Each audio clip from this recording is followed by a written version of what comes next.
안녕하세요. 이혼에 성공하고 혼자 살고 있는 평범한 싱글맘이에요. 사람 욕심이라는 게 끝이 없다는 말 들어보셨나요? 어릴 때부터 할머니께 그런 말을 종종 듣고는 했어요. 할머니께서는 그런 인간들하고는 아예 상종을 하지 않아야 사는 게 편해진다고 하시더군요. 하지만 살면서 그처럼 욕심 많은 인간을 만나본 적이 없어서 그런지 그 말을 얼마 전까지는 실감하지 못했었죠. 그리고 이혼을 하면서 그런 인간의 바닥까지 본 것 같은 기분이 들었고, 이렇게 사연글을 쓰게 됐네요. 저는 부동산을 가진 아버지의 외동딸로 태어났고, 커서는 아버지의 부동산을 관리하는 일을 시작했어요. 남편은 우연히 만났지만 여러모로 대화가 통해서 결혼을 하게 됐고요. 남편은 연애 시절엔 굉장히 잘해줬지만 결혼하면 남의 편이라는 말이 맞긴 하더군요. 모든 일에 자기 부모님을 최우선으로 두길 바라더라고요. 그 마음을 이해하지 못하는 건 아니에요. 사람 마음이야 다 비슷하잖아요. 아마 저도 마찬가지일 거고요. 그때와 같은 일이 벌어진다면 저 역시 저희 부모님을 최우선으로 두고 싶을 테니까요. 무슨 일이냐고요? 결혼 3년 차에 시부가 암에 걸리셨거든요. 이미 진행되고 있는 상황이었기에 솔직히 상태가 좋은 건 아니었어요. 모두가 침울해하고 있는 그때 시모가 그러더군요. 아가, 내가 너희 시아버지 돌보는 게 너무 힘들구나. 나도 몸이 성한 곳 없는 건 마찬가지고 집에서 내가 기댈 곳도 너뿐이다. 네가 시간 날 때 너희 시아버지 병간호 좀 해주면 안 되겠니?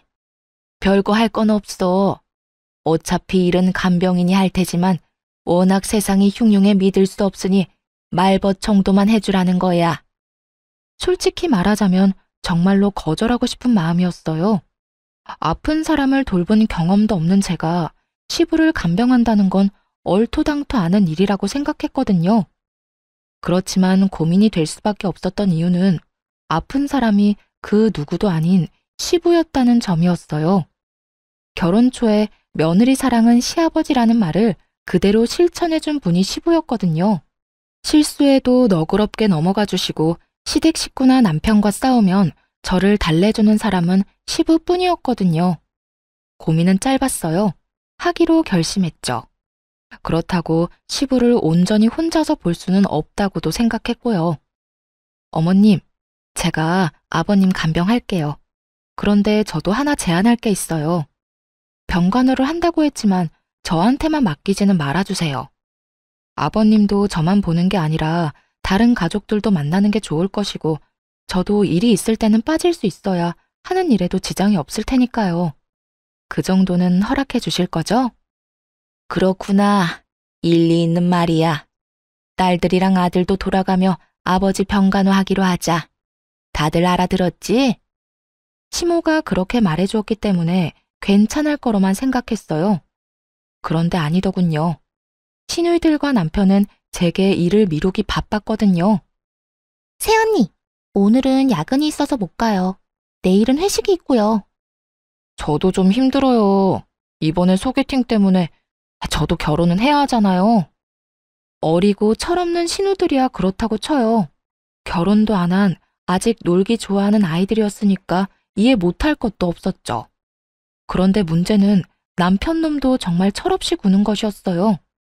당신도 잘 알잖아, 나 일 많은 거. 이번 주는 도저히 시간이 안 돼. 접대도 하러 가야 하고. 그리고 솔직히 우리 가족 중에 당신이 하는 일 제일 편하잖아. 앉아있기만 해도 돈 들어오는 관리인인데 내 생각도 좀 해줘.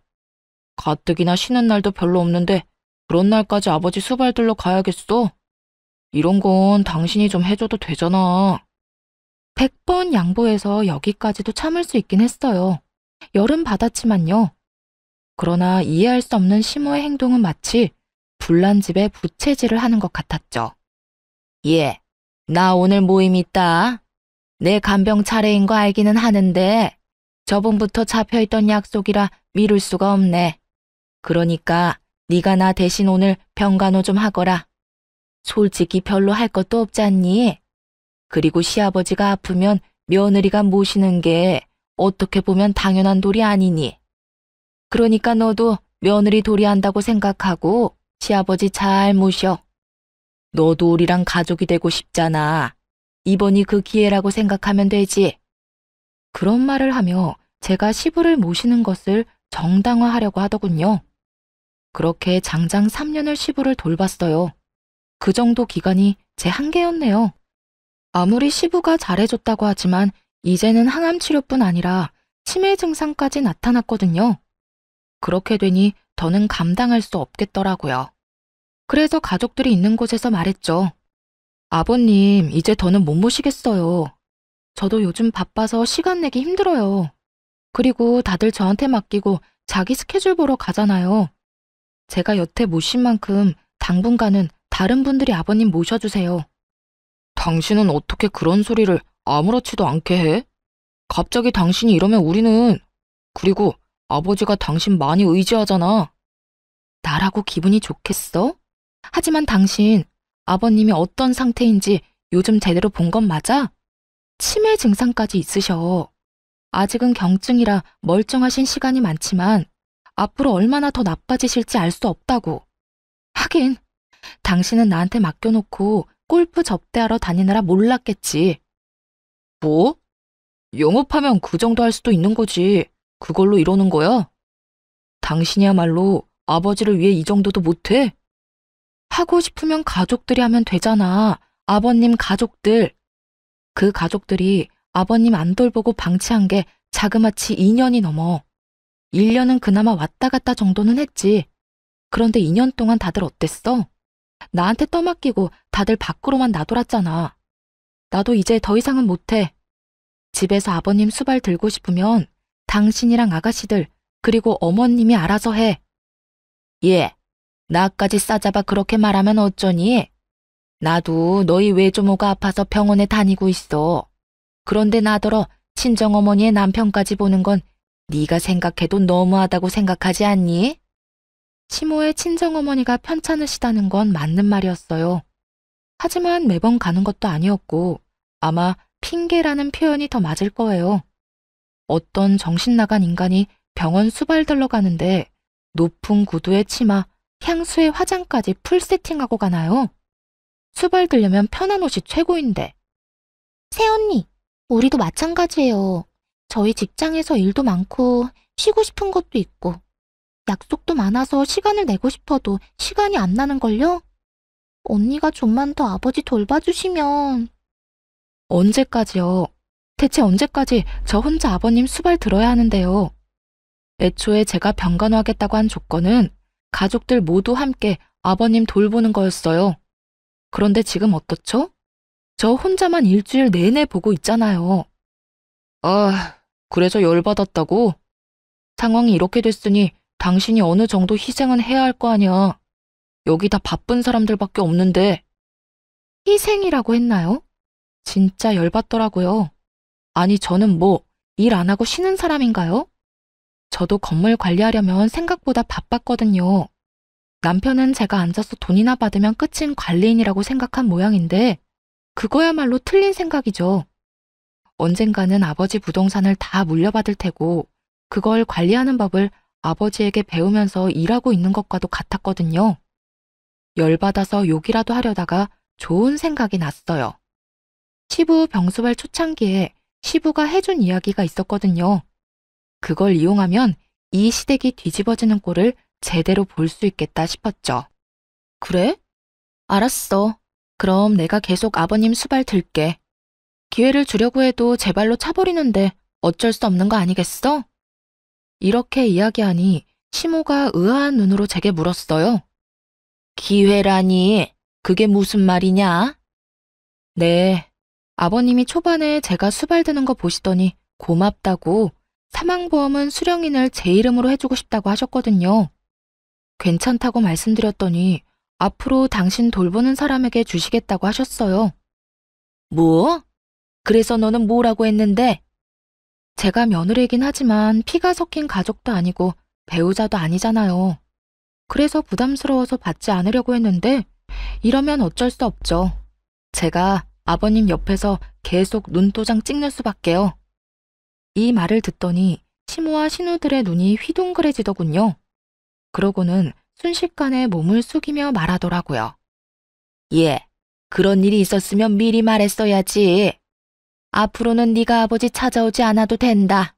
우리가 알아서 할게. 그래, 요즘 우리가 좀 무심하긴 했어. 앞으로는 예미가 아버지 옆에 꼭 붙어 있으마. 시모가 그렇게 말하자 신우들이 옆에서 아우성쳤어요. 엄마, 새치기 하는 게 어딨어. 우리도 아버지 볼 거야. 날짜 정해서 똑같은 시간만큼 보도록 해. 그거 아니면 절대 안 된다고. 일단 주말은 다 빼서 나 줘요. 나는 일하느라 바쁘잖아. 어머니랑 동생들은 일도 안 하는데 주말까지 붙어 있을 이유가 어딨어? 그러니까 무조건 주말은 빼줘야 해요. 네 동생들도 평일에는 일하지 않니? 그러니까 주말을 너희 셋이서 나누고 평일에는 내가 너희 아버지한테 가 있으마. 와이프가 있어야 마음이 안정되지. 아무것도 못하고 그저 시키는 대로만 하는 너희들이 가서 도움될 거 하나도 없어. 엄마가 아버지 독점하려고 하는 거죠? 그럼 일 마친 저녁 시간이라도 우리한테 줘요. 우리도 얼굴 도장 찍을 시간이 필요하다고요. 엄마 혼자서 다 차지하려고? 동생들 말이 맞아요. 어머니 혼자 다 차지할 생각이시면 잘 생각하셔야 할 거예요. 저희는 그렇게 못 놔둬요. 저희도 아버지 볼 권리가 있다고요.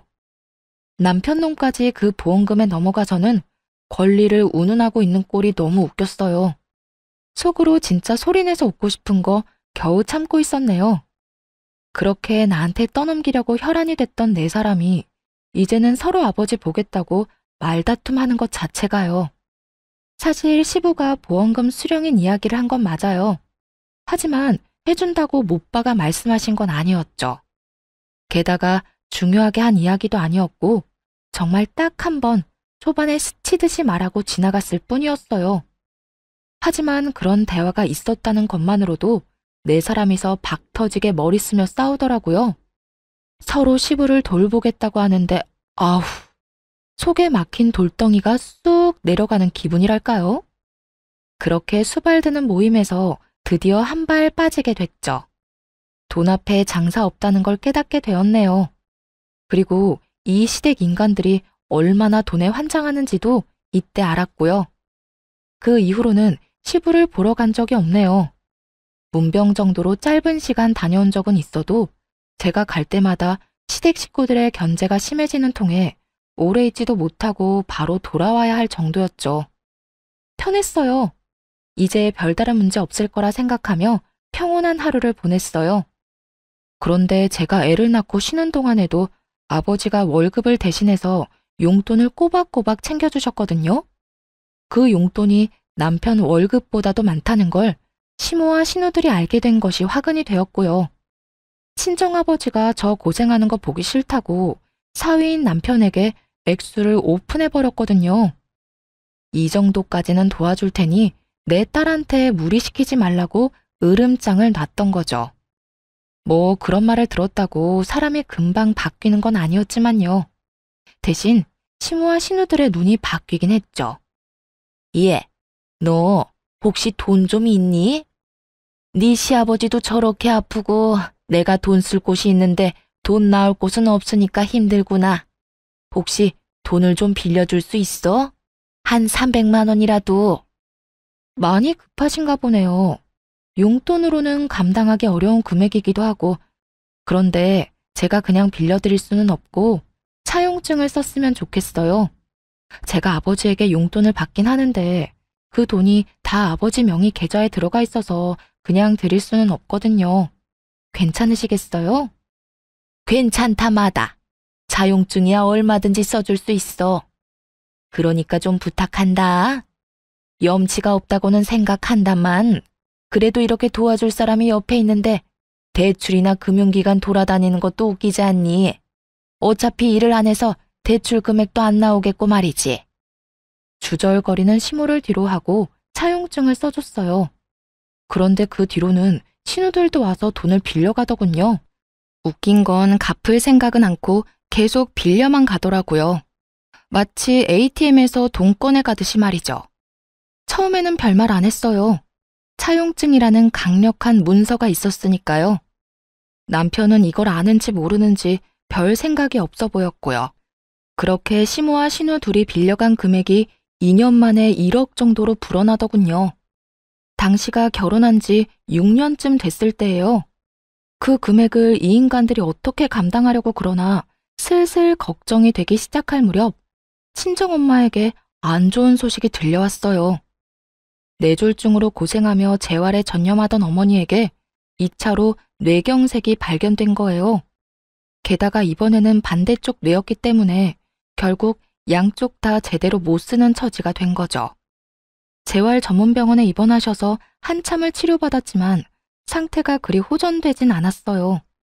외로움 많이 타는 어머니를 병원에 홀로 있게 두는 것도 좀 그랬고, 그렇다고 아버지에게 어머니 병간호를 부탁하는 것도 어려운 일이었죠. 아버지도 당뇨를 포함해 여러 지병에 시달리고 있었으니까요. 무리를 하거나 스트레스를 받을수록 몸 상태가 더 안 좋아지셨거든요. 결국 이번에는 친정어머니 병간호를 하기 시작했어요. 집에서 모시는 건 아니었고 병원에 가서 보는 거였으니 그나마 마음은 좀 편했죠. 그런데 남편 놈이 어이없는 딴지를 걸더군요. 나 당분간 우리 친정엄마 병간호 때문에 병원으로 출퇴근할 예정이야. 집에 없으면 병원 가 있는 줄 알고 있으면 돼. 장모님 병원에 입원하셨잖아. 근데 너까지 꼭 병간호하러 가야 해? 간병인도 있다며. 간병인이랑 엄마 둘만 두는 거 내가 싫어. 우리 엄마 외로움을 얼마나 많이 타는데. 지금 엄청 심적으로 힘드실 거라 옆에서 위로해드리고 싶어서 그래.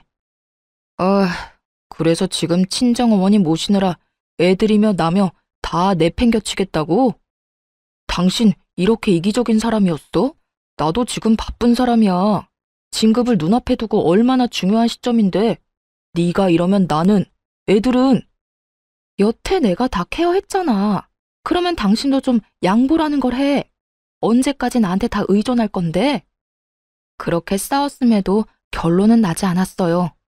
아니, 제게는 이미 친정엄마를 병간호해야 한다는 확고한 결론이 있었고 남편 놈에게는 저를 절대 못 보내준다는 확고함이 있었으니 이야기는 평행선만 달리고 있었죠.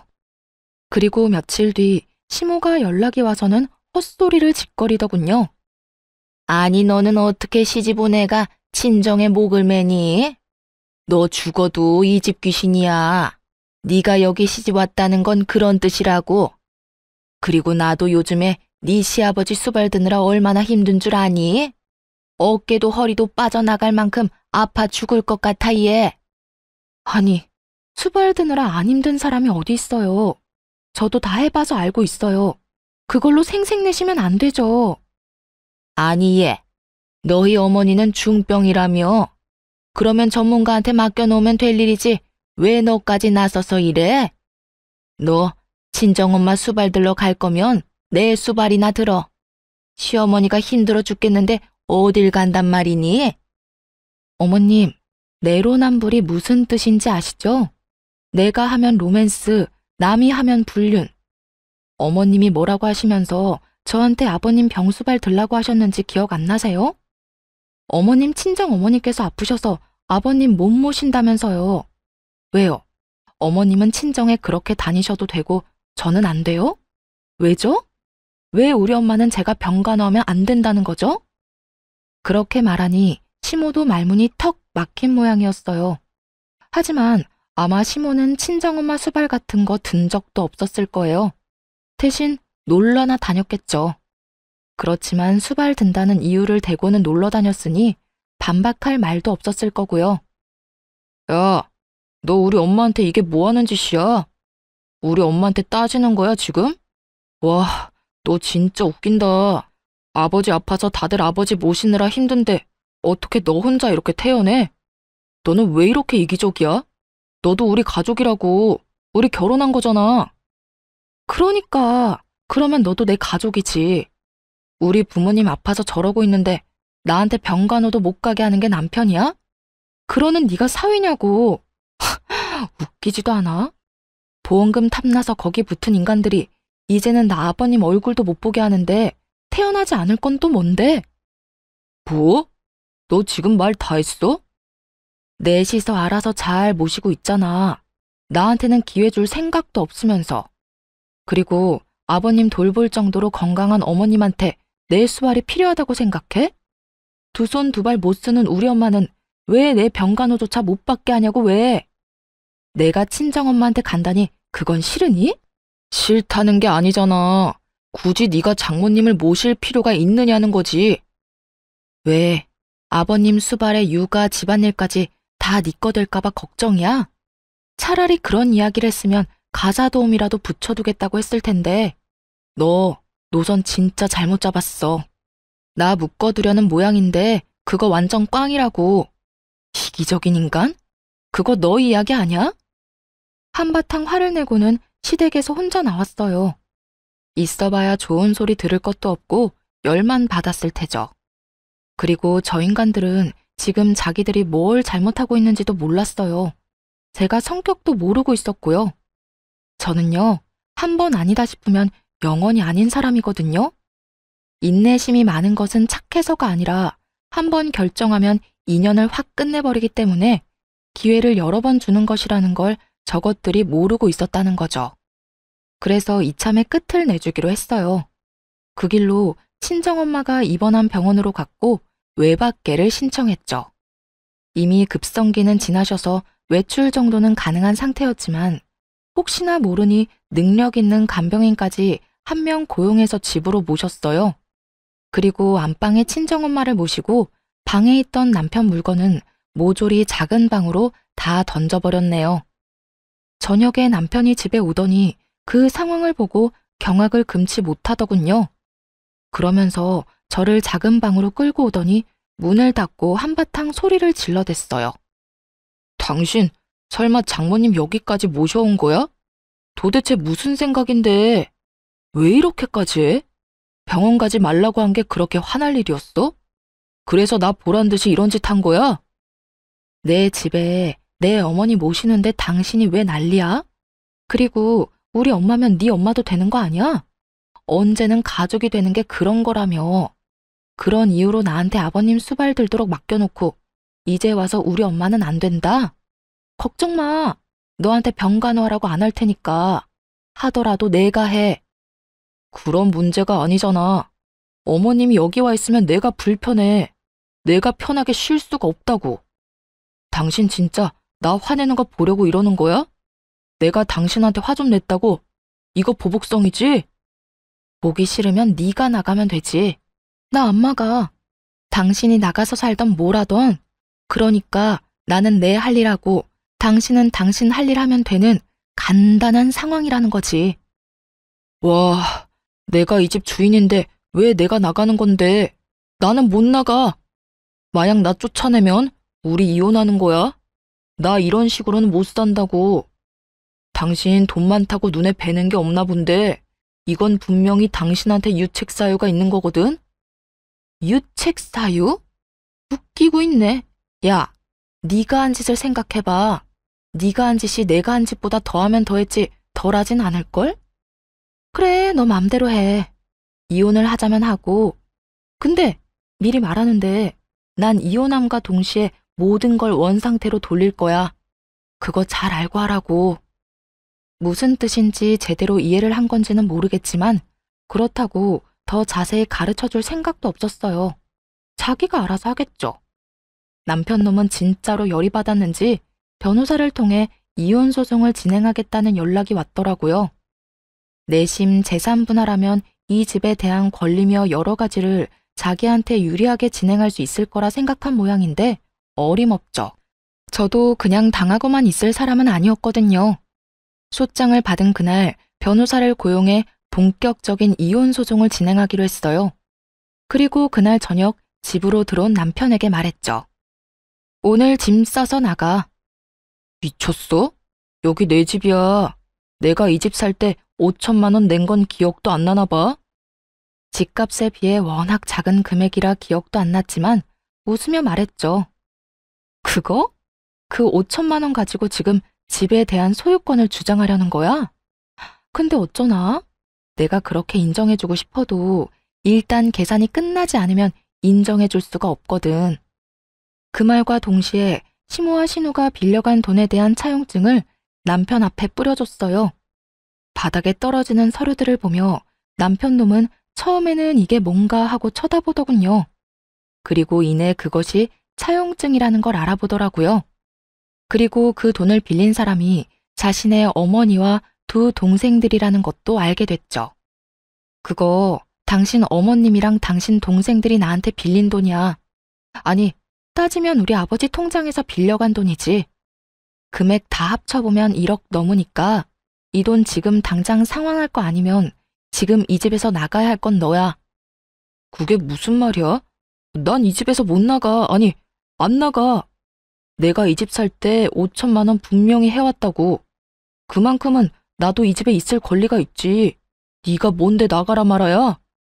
그리고 이건 내가 빌린 게 아니라 우리 가족들이 빌린 거잖아. 내가 그걸 갚아야 될 이유가 있어? 당연히 있지. 이거 받아갈 때 계좌가 네 명의 계좌였거든? 어머님이 쓰시는 계좌. 그리고 이거 기한이 언제까진지는 알아? 우리가 혹시라도 갈라서거나 이혼하게 될 경우에는 즉시 상환이라고 적혀 있어. 너와 내 결혼이 이 차용증에선 가장 중요한 거라고. 뭐? 그게 지금 무슨, 너 그것까지 생각하고 빌려준 거야? 와, 너 진짜 무서운 애다. 어떻게 사람이 그렇게 계산적이니? 그건 너겠지. 지금 자기소개해? 하긴, 너야 너희 집이 망하든 말든 뭔 상관이겠어? 넌 너만 잘 살면 되지? 어머님이나 동생들이 1억 못 갚아서 집이라도 팔면 참 좋겠다. 그런데 그렇게 되면 너한테 같이 살자고 하지 않을까? 뭐? 너 진짜 그렇게까지 해야겠어? 그렇게까지 해서 돈 받아낼 생각인 거야? 당연한 거 아니야? 이혼하면 나 그 돈 다 회수할 건데. 만약 못 돌려줄 거면 이 집이라도 나한테 줘야 원금이라도 줄 거 아니야. 아니면 이 집에 대한 5천만 원 주장하고 1억을 다 갚으려고? 난 뭐 그것도 괜찮아. 1억이 어디서 나오느냐가 너한테 문제지 나한테 문제겠어? 남편 놈은 얼굴이 시뻘개져서는 이게 도대체 무슨 말이냐며 난리를 치더군요. 남편 놈이 화를 내거나 말거나 짜증을 내거나 말거나 남편 짐부터 다 꺼냈어요.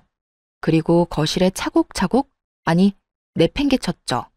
남편은 그런 건 관심도 없는지 차용증부터 확인하더군요. 그게 진짜인지 확인하고 싶었던 모양이에요.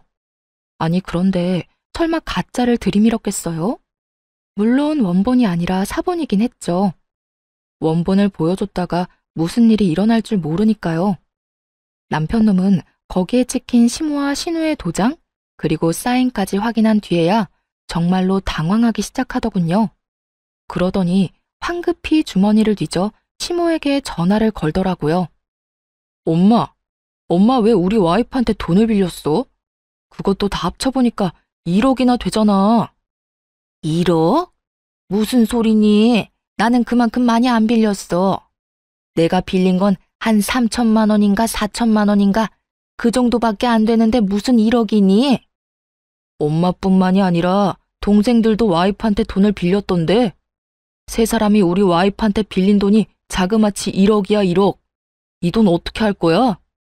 어떻게 하긴 뭘 어떻게 해? 야, 며느리 돈이 네 돈이야. 그래서 빌린 거지. 너희가 이혼 안 하고 잘 살기만 하면 안 갚아도 되는 돈이잖아. 나 죽으면 내가 사는 집으로 대신해서 갚든지. 어차피 이거 다 너한테 유산으로 내려갈 거잖니. 엄마는 그렇게 어렵게 생각 안 해. 왜? 네 마누라가 그 돈 갚으래? 아 진짜. 엄마는 내 인생에 도움이 하나도 안 돼. 그렇게 돈을 빌리면 어떡하냐고. 동생들도 마찬가지야. 엄마가 돈 빌리니까 동생들도 돈 빌렸겠지. 그럴 땐 엄마가 따끔하게 얘기해야 되는 거 아니야? 왜 남의 돈을 자기 돈처럼 빌렸어? 왜 나한테 화를 내고 난리니? 아니, 무슨 일인데? 무슨 일 때문에 지금 그거 가지고 전화해서 엄마한테 이러는 건데? 나 지금 집 뺏기게 생겼어. 나 이 집 5천만 원이나 주고 그나마 지분을 가지고 있었는데 그거 다 뺏기게 생겼다고. 지금 빈털터리로 쫓겨나게 생겼어. 아니, 빚만 5천만 원 생긴 거라고. 아니, 네가 왜 쫓겨나? 너 며느리랑 싸웠니? 그래서 그래? 그것 때문에 며느리가 너 보고 집 나가래? 내가 이혼하자고 했어. 장모님 모시고 집에서 산다는데 난 그거 싫다고 장모님 데리고 오면 집 나가겠다고 했지. 그리고 이혼할 거라고도 얘기했고. 근데 와이프가 정말로 장모님을 모시고 왔더라고. 그래서 내가 이혼 전문 변호사 사서 소장 보냈거든. 아니 뭐? 그래서 지금 이혼을 한다고? 아, 몰라. 나더러 빈털터리로 이 집에서 나가야 된다고 하면서 사형증을 들이밀잖아. 도대체 엄마랑 동생들은 사고를 얼마나 친 거야? 나 몰래 돈을 왜 이렇게 빌렸냐고. 지금 당장 돈 모아서 1억 갖고 와. 나는 그거 내고 이 집에 대한 소유권 주장해야 되겠어. 재산 분할도 하고 내 돈은 받아야 될 거 아니야. 예, 갑자기 그런 큰 돈이 어디서 생겨? 이 한밤중에. 엄마가 1억이 있었으면 돈을 빌렸겠니? 이혼하지 말고 버텨. 그냥 잘못했다고 무조건 빌어. 그리고 뭐 장모님이랑 좀 같이 살아도 되지. 1억 안 갚는 대신에 그 정도 할 수 있잖아. 엄마, 내가 싫다고. 나 어른들하고 같이 사는 거 힘들어서 못해. 신경 쓸 게 얼마나 많은지 알아? 몰라. 난 모르겠으니까 엄마한테 이야기하지 마. 네 동생들한테 얘기해서 5천만 원이라도 빌릴 수 있는지 알아보든지. 엄마는 돈 나올 구석이 없어서 네 와이프한테 돈 빌린 거야. 그러니까 나한테 이런 식으로 다그치지 마. 네가 능력이 있었으면 엄마가 네 와이프한테 그랬겠니? 따지고 보면 다 네 탓이지. 어쨌든 엄마한테는 돈 달라고 얘기하지 마. 알았어? 그렇게 시모는 차갑게 전화를 끊어버리더라고요.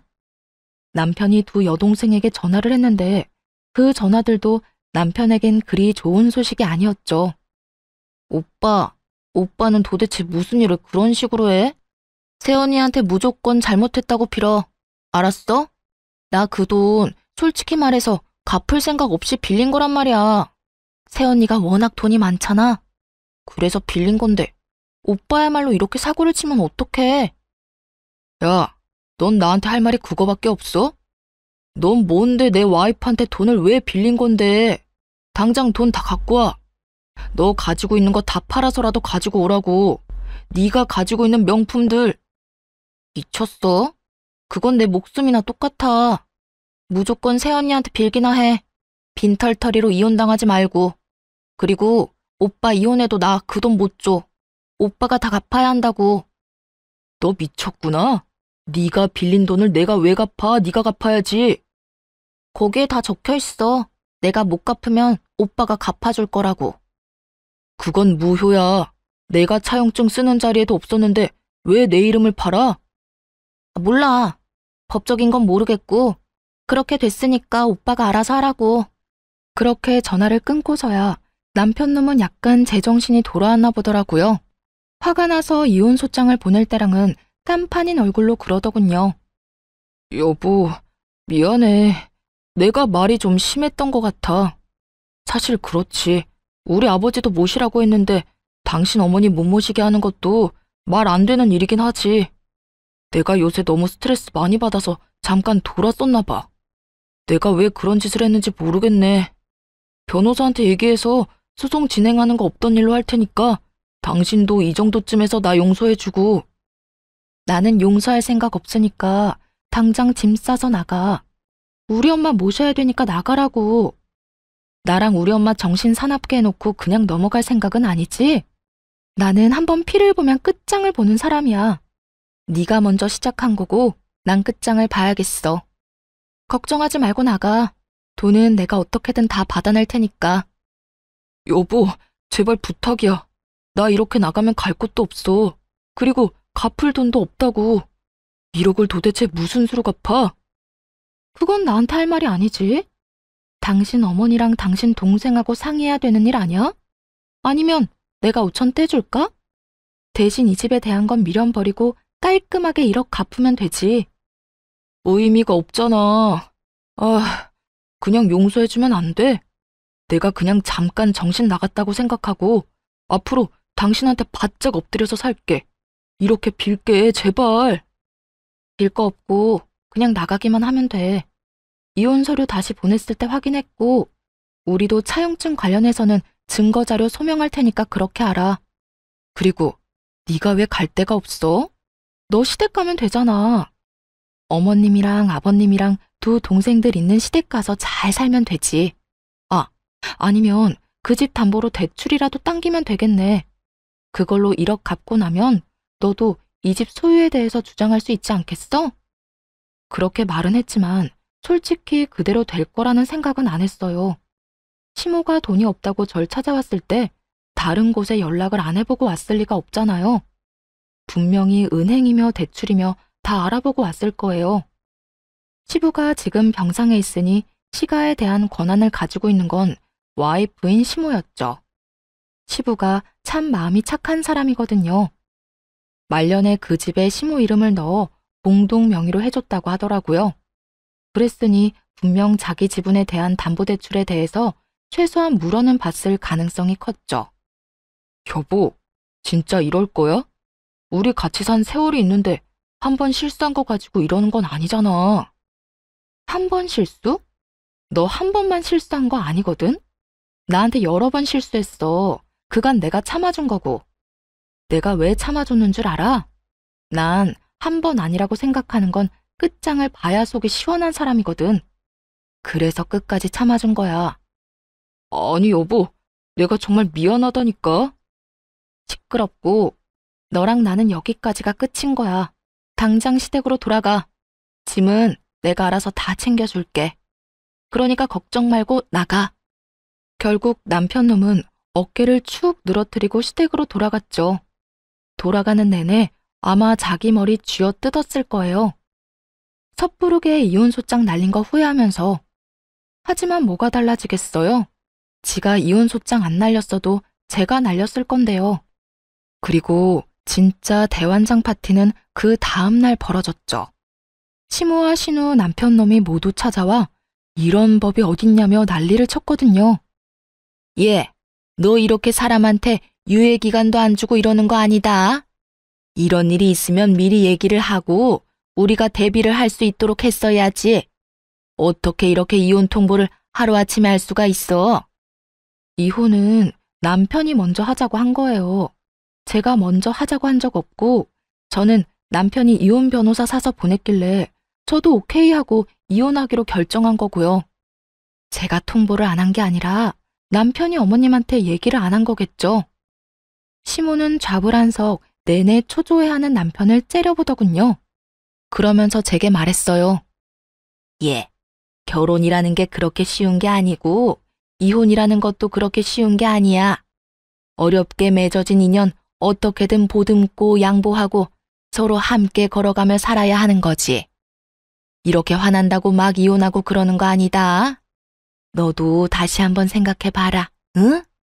돈 갚을 수단이 없었는지 아니면 제가 생각한 대로 시댁 집조차 담보대출을 이미 받았는지 이제 와서 애걸복걸하는 꼴이 너무 웃기더라고요. 저는 이혼소송 계속 진행할 거고요. 이혼할 때까지 할 거예요. 그리고 돈도 다 받아낼 거예요. 저한테 와서 이러지 마시고 돈이나 어떻게 상환할지 가서 상의해보세요. 차갑다 못해 서리빨이 부는 제 목소리에 결국 아무도 대꾸 못하고 나가버리더군요.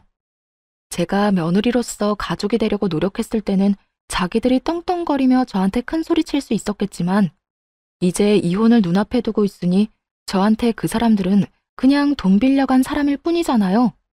그 사람들한테는 내가 돈을 빌려준 사람이고요. 그러니 이렇게 저 자세로 나오는 것도 당연한 일이었죠. 그런데 이렇게 정신없는 와중에 시댁에는 또 사건이 터졌더라고요. 시부가 결국 흡인성 폐렴으로 앓다가 돌아가시게 된 거였어요. 그간 치매까지 중증으로 진행돼서 굉장히 힘든 상황이었는데 시부가 돌아가셨다니 슬프긴 하더라고요. 게다가 시부는 돌아가실 때까지 워낙 아프셔서 평생 모으신 돈을 치료비로 끌어다 쓰신 걸로 알아요. 그래서 이렇다 할 재산도 없고 시모가 살고 있는 집이 전부라고 알고 있었거든요. 그런데 그 와중에 시모와 신우들은 시부의 사망보험금에만 다들 정신이 팔려 있더군요. 하긴 그게 나오면 저한테 1억 갚고 집에 관해서도 주장할 수 있으니까요. 뭐 그렇다 하더라도 저야 위자료를 청구하면 되기에 별로 큰 문제는 되지 않았지만요. 그런데 정말 그들에게 경악스러울 법한 상황이 발생했어요. 저도 이런 상황이 생길 거라고는 꿈에도 상상조차 못했네요. 야, 너 이게 어떻게 된 일이니? 왜 우리 남편 사망보험금 수령인이 너 이름으로 돼 있는 거야? 그 이야기를 듣는데 깜짝 놀랐어요. 시부가 지나가듯 했던 한마디, 그것도 해줄까 싶다라고 지나가는 말로만 들었을 뿐이었거든요. 그런데 정말로 제 이름으로 되어 있었다니. 저도 모르죠. 보험회사에 연락해 보셨어요? 보험사를 이야기하자 시모의 눈에 띄게 당당하던 기색이 줄어들더군요. 뭔가 있다 싶었어요. 설마 시모가 그런 조사도 안 해보고 이렇게 따질 사람은 아니라고 생각했지만 도대체 어떤 상황이길래 갑자기 저러는지 알 수가 없었죠. 말해보세요. 보험회사에서는 뭐라고 하는데요? 대답이 없길래 직접 보험 설계사에 전화를 해서 물어봤어요. 그랬더니 그 설계사가 이렇게 말하더군요. 아유, 며느님이 아버님한테 얼마나 잘했는지 나한테 전화 와서는 자기 사망보험 수령인을 며느리로 바꾸고 싶다고 하시더라고요. 그래서 제가 같이 가서 바꾸는 거 도와드렸죠. 그게 언제였는데요? 그때는 치매 진단받기 전이라 아무 문제 없이 처리됐을 거예요. 암 진단받은 지 2달 만에 바꾸신 거라 저도 의아해서 물어봤더니 며느리가 자기 수발 드느라 고생이 많다고 이거 주고 가면 손자에게도 도움이 되지 않겠냐고 하시더라고요. 보험 설계사의 이야기를 듣던 시모가 혀를 차며 말하더군요. 그 인간이 뭘 잘못 먹어도 한참 잘못 먹었지. 병간호하고 2달 만에 수령인을 바꿔? 아니, 돈 많은 며느리 걱정을 왜 해? 돈 없는 우리나 걱정해야지. 아마 아버님은 저희가 이혼할 거라고는 생각 안 했겠죠. 우리가 이렇게 틀어질 거라는 생각도 못 했을 테고요. 그래서 아무 생각 없이 제 앞으로 보험금 수령인을 남긴 것 같아요. 게다가 그건 다른 가족들에게 경고의 메시지이기도 했을 거예요.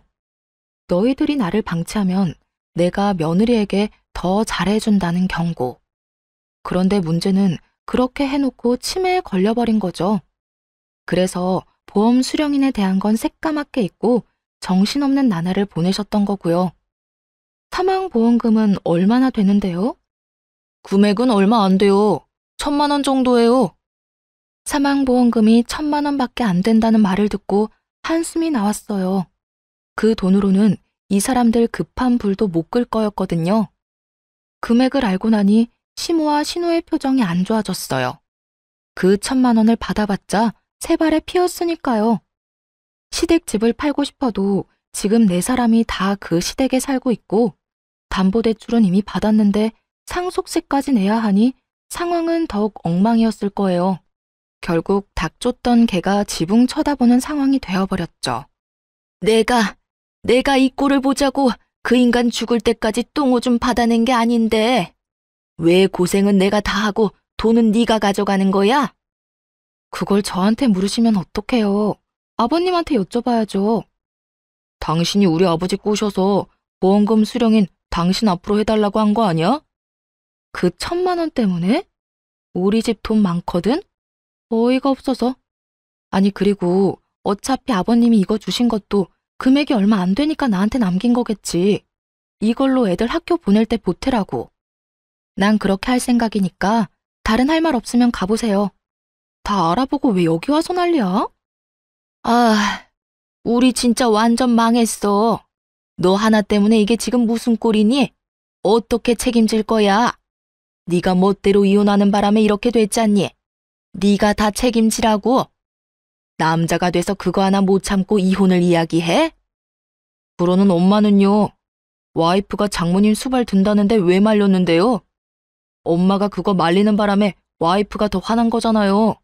그것 때문에 집에 장모님 모시고 온 거고. 거기서 왜 그딴 소리를 했는데요? 세 사람이 악에 받쳐 자기들끼리 치고받고 아주 난리가 났더군요. 결국 아무것도 얻지 못하고 떠나는 그들을 보며 그들이 떠난 후 진짜 박장대소했네요. 와, 진짜 아버님께 감사하더라고요.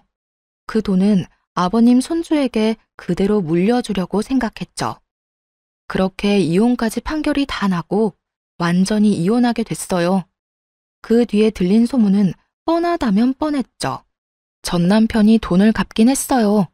집에 보탰던 5천만 원으로 1억의 빚을 5천으로 탕감한 뒤 나머지 5천을 여기저기서 겨우 돈 빌려서 갚더라고요. 그런데 빚내서 그렇게 갚은 뒤로는 등골이 빠졌다고 하더라고요. 5천만 원, 어떻게 보면 큰 돈은 아닌데 시모가 빌린 대출도 있잖아요. 그것도 갚아야 되는 거예요. 결국 대출 2개를 엎게 된 전 남편 놈은 이 시댁에서 돈을 버는 유일한 일개미였죠. 그런 전 남편 놈에게 시모와 신우는 일도 안 하면서 돈이나 달라고 짹짹대는 바람에 결국 전 남편 놈은 집에서 나가 자취를 하고 있다고 해요. 욕심. 그 끝없는 욕심 때문에 전 남편 놈은 망했고 지금도 영원히 고통받고 있는 중이었죠. 시모와 신우들도 그 죗값을 치르고 있고요. 예전만큼 풍족하게 살고 있지 못하니까요. 저는요, 가끔 우울한 생각이 들거나 기분이 안 좋을 때는 이때의 일들을 떠올리면서 기분 전환을 하곤 해요. 정말 뒤통수를 제대로 친 기분이라 속이 시원했으니까요. 게다가 재미도 있었고요. 어떠셨나요? 여러분에게도 재미있는 이야기가 됐으면 좋겠네요. 모두들 행복한 시간 보내세요.